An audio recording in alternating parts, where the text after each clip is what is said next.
Sementara itu munculnya pernyataan Presiden Prabowo Subianto yang ingin memberikan pengampunan terhadap para koruptor, masyarakat dinilai harus berhati-hati dalam menyimpulkan wacana ini.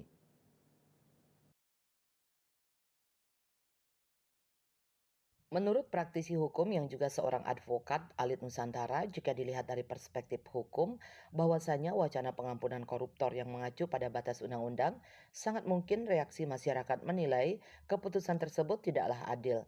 Namun jika dilihat dari struktur hukum hingga ke tingkat undang-undang dasar, Presiden mempunyai kewenangan untuk mengampuni pelaku kejahatan, baik itu melepaskan seseorang yang sudah diputuskan bersalah maupun menghentikan proses sebuah kejahatan, dalam hal ini kasus korupsi. Di sisi lain, pengampunan terhadap koruptor merupakan suatu hal yang tidak lazim di masyarakat. Seperti diketahui, korupsi merupakan kejahatan yang luar biasa atau extraordinary crime sehingga berbeda dengan kasus kejahatan yang lain.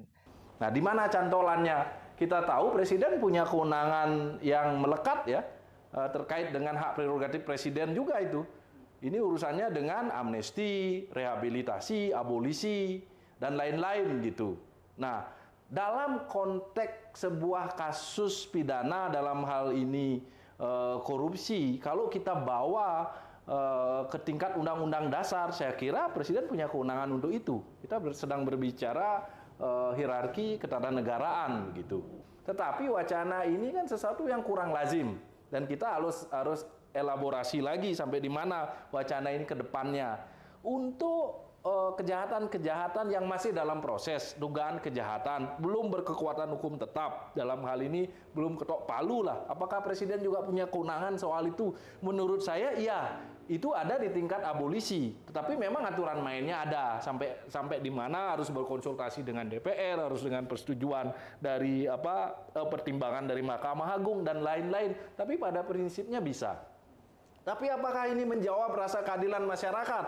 Nah, ini tentu akan menjadi perdebatan karena kita tahu korupsi adalah extraordinary crime.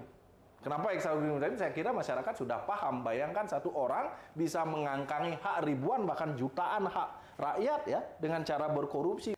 Pihaknya menambahkan, terlepas dari Presiden memiliki kewenangan memberikan pengampunan terhadap pelaku kejahatan, saat ini masyarakat sudah sangat anti terhadap korupsi di Indonesia. Pihaknya juga mengimbau kepada masyarakat agar bijak dalam melihat sebuah wacana sebelum mengambil kesimpulan. Andika, Bali TV.